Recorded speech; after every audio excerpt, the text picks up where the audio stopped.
Okay, so we have hit episode 6 of Better Call Saul, Wexler v. Goodman, or as you would say in court, Wexler versus Goodman. This is a big episode. There's a lot to break down here. I'm going to split my review into 2 parts. We'll start with the Kim and Jim storyline, and then we'll go to everything involved with Nacho and Mike. Now, shockingly, we never knew if we were going to get this or not in this show, but we see backstory here of Kim. And it's the opening intro. This was really great to see. It was fresh. It was something new to this show, getting inside the mind of the mysterious Kim Wexler. And this small scene actually says a lot. It's revealed that she lives in Red Cloud, Nebraska. She played the cello. And I love she has a little ponytail here, but her color is pink instead of her usual blue. But you see she's the last one here to get picked up on this cold night. And her mom comes late and she's drunk and she's driving. Kim sees right through this. Kim would rather walk home instead of getting in the car with her mom who is drunk.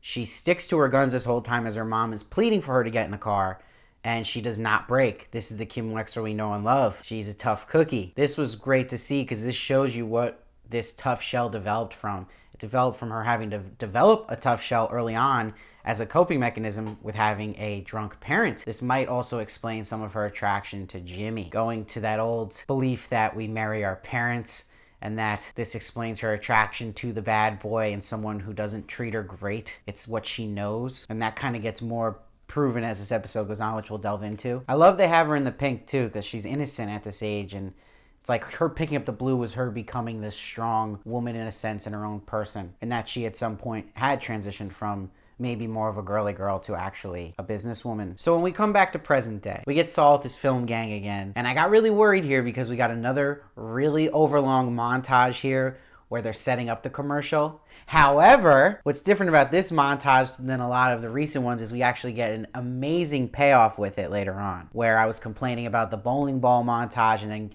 the payoff being lame. The whole bowling ball thing, I still hate it, but this is how you do it in this episode. We get rewarded for our patience right away. And when Kim arrives to the nail salon where they're filming this commercial, we get a little hint into what Kim's idea was with the logo last episode, where Jimmy mentions he's gonna follow up with this old lady and call about something, which alludes to, okay, why is he doing that? And will be important later on in the episode.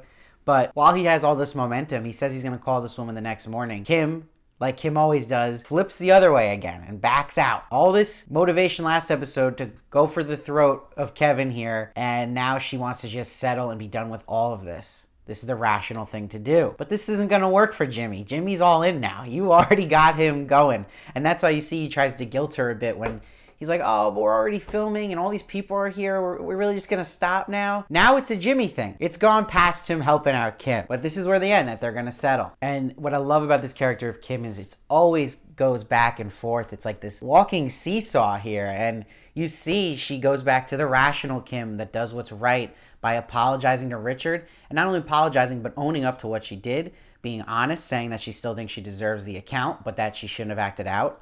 Something that Jimmy can never do. And Richard's a good guy here. He's a good boss. And he's cool with her too. He's like, you can yell at me, just I don't want you embarrassing me in front of my coworkers. So smart thing he does is like, let's go walk in front of everyone so they see we go to lunch. The one storyline I really don't like this season is everything to do with Howard.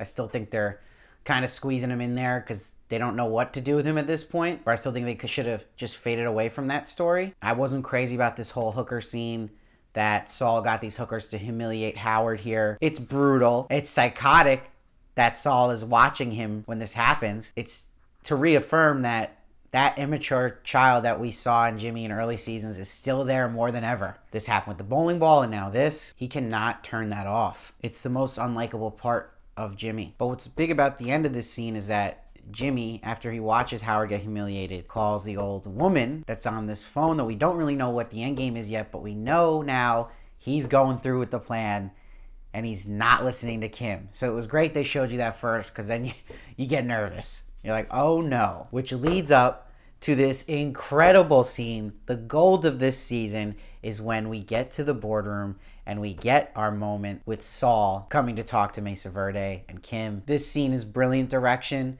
To have all this go through in one shot in such good pace, such good acting by everybody. We always give props to Bob Odenkirk and Ray Seehorn. They kill it here. But you gotta give props to the other guys. Like Kevin here was awesome. He was terrifying. I thought he was gonna have a stroke at one point. This scene just shows so much, and it really shows Saul Goodman is a rock star. This is his performance here. Look how he just talks to everybody. He's so personable right off the bat. He lets nothing get missed. This is literally him at the top of his game that we've ever seen him. And Kim's reactions here are absolutely priceless. The second he doesn't go with the plan for settling for $45K, and Kim's face, oh my God. And then when he says he wants $4 million, the face Ray Seehorn makes, there's literally looks like there's flames coming out of her eyes. This is absolute betrayal to Kim. And what I loved about this is we actually did get a Wexler versus Goodman moment here. We've never seen this in the show yet. We fully got them actually lawyer versus lawyer here, which was really good to see because they're both great lawyers, but she couldn't even stop Saul when he was on his roll here. And when he starts this commercial, this is the payoff I'm talking about from that commercial montage where we're like, oh, okay, this is something very significant.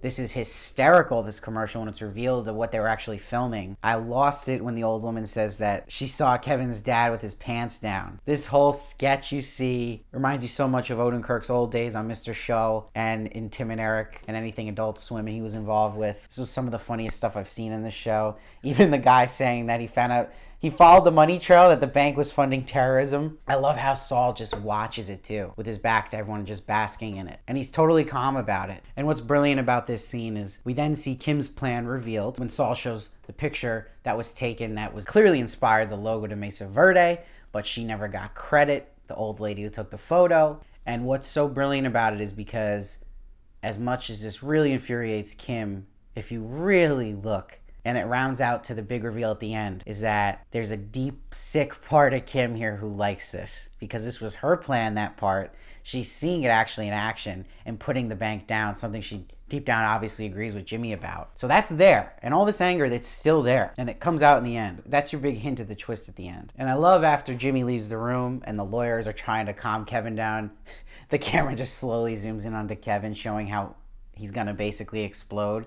But Jimmy read him perfectly. He knew with this masterful plan that Kevin's the type of guy, he's just going to want to end the day with something settled. So he wasn't listening to his lawyers. He just was like, I need to see Jimmy. Goes right to him. And it's interesting when people call Jimmy out for what he is, and Kevin says to him, you would sell your mother's own organs to get what you want. It reminds you a lot of how Chuck talked to Jimmy. And it's a really mean thing to say, but it's always that moment where you're like, well, he's not wrong. Like, this is what Saul's become as a person. But what makes you love Saul is he's doing it for the little guy, right? And you see that too, because the deal they settle on isn't about the money for Saul. It's actually about making Kevin lose all his pride here and making the bank look like jerks, making them apologize he wants. These are big things you're asking this guy, but they get it done. So Saul's plan was perfection. And it doesn't stop here, the greatness of this episode. What's great is now we go back to the apartment with this big scene. I love, at first when we get to the apartment with Kim, you hear Saul playing on the guitar, Smoke on the Water. That's just brilliant, subtle humor because anyone who has even touched a guitar can play that song. And this scene, when Kim just gets in there, my pits were drenched now. I didn't know what was going to happen, and the writing here is just top notch. I love the line where she says, no, you win, Jimmy. And he's like, we win, us. He's like, what did you get you didn't want? But she says it's the no trust part, the betrayal part. And she's like, you turned you and me versus the bank to you versus me. Excellent, excellent writing. And he's like, it will never happen again. And she's like, that's a lie, and you know it, you're lying. This is great that we're seeing all this because it's confirming Kim, people who thought that she got kind of stupid this season, is not at all. She knows who she's dealing with. She knows Jimmy perfectly. And she's calling him out on everything, and she's 100% right about everything she's saying. And he faces the music and sees, yeah, like, he's not denying it at the end there. And she's like, this has to end. This is our breaking point. Either this ends or we go our separate ways. Pause. Or maybe we get married. Holy crap. It's just a beautiful scene because the whole scene is Kim being sensible Kim, rational Kim, doing what's best for Kim. But the twist line there saying, or maybe we just get married, is the part of Kim that loves the bad boy, loves Slippin' Jimmy, loves that lifestyle. It's now outweighing the honorable side of Kim, that deep down part that thinks he is a rock star. And it was awesome that he took down the bank that way. Then they brilliantly wrote, too, how Saul would even go through this against Kim, who he loves, because he justified it as, oh, it's protecting you because you didn't know about it. Which is true, but again, it's still betrayal and not trust. but she still falls for this guy. And that's what I was alluding to about maybe having a drunk parent and kind of getting used to what you know and marrying what you know would make sense why she's still kind of attracted to it. Someone that might not be the best for her. And please, I mean, how many times do we have to say it? Emmy voters, vote Rhea Seehorn for this Emmy. My God. Is this scene not enough? This is perfection in acting by her. Blew me away. Come on. Kim and Jimmy stuff this episode was absolutely amazing. I've been waiting for something like this. This was great. I still think, though, the last 2 episodes that I wasn't so crazy about could have cut down a lot, and they took a lot to get here. But I'm happy this episode had to be good, or I was really losing faith in this show. So this really brought my faith back up. For sure, and I just hope it keeps the momentum. So let's jump to the Nacho side of things here with Mike. And it's like, seeing Nacho here, it's like, we haven't seen him in 2 episodes, so it was like, whoa, almost forgot he was in the show. And the scene here where he sees Gus and Mike, the cinematography here is absolutely ridiculously good with the warehouse. And we see this Michael and Nacho reunion. So this episode I really love in a sense that it's going back to the storylines that go way back in the show, the ones we really care about that started early on. That goes again with Kim and Jimmy's relationship and Slimpin' Jimmy and how she loves that, and that goes here with Nacho and Mike reuniting. I love too, they show that Gus's play here is that he's getting all the information that basically Lalo's trying to destroy him and is ratting him out here and there. So Gus's play is that he's going to out-snitch Lalo. That's it. And I love this scene with Nacho and Mike at the end and how Nacho got a lucky break here that he's reporting to Mike. And it's interesting that Gus doesn't know that they have previous history. I wonder if Gus ever found that out, if he'd be annoyed he wasn't told about that. But I love the line Michael says to Nacho is like, look, man, you got in this with both eyes open. I warned you. But he gets Michael's soft spot here when he tells him about Gus putting a gun to his father's head. And this is where you love Mike when he says, first things first, we'll take care of Lalo and then we'll talk.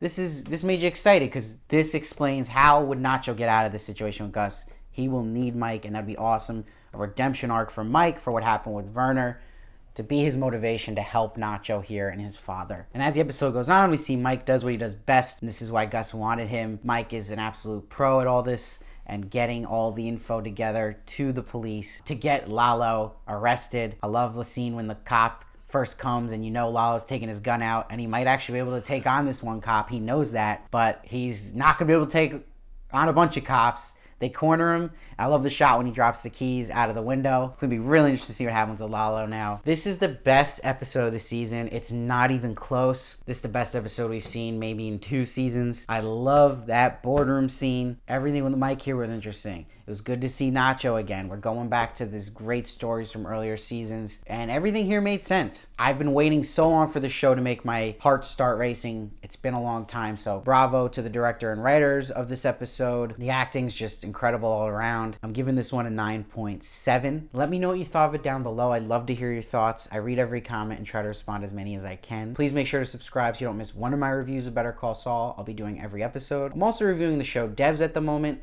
and I'm also reviewing Little Fires Everywhere. I also do celebrity interviews as well. I did one with Michael Mando and one with Rhea Seehorn, so make sure to check those out. And please follow me at SteveVarley1 on Twitter and Instagram for more of me, and I'll see you next time.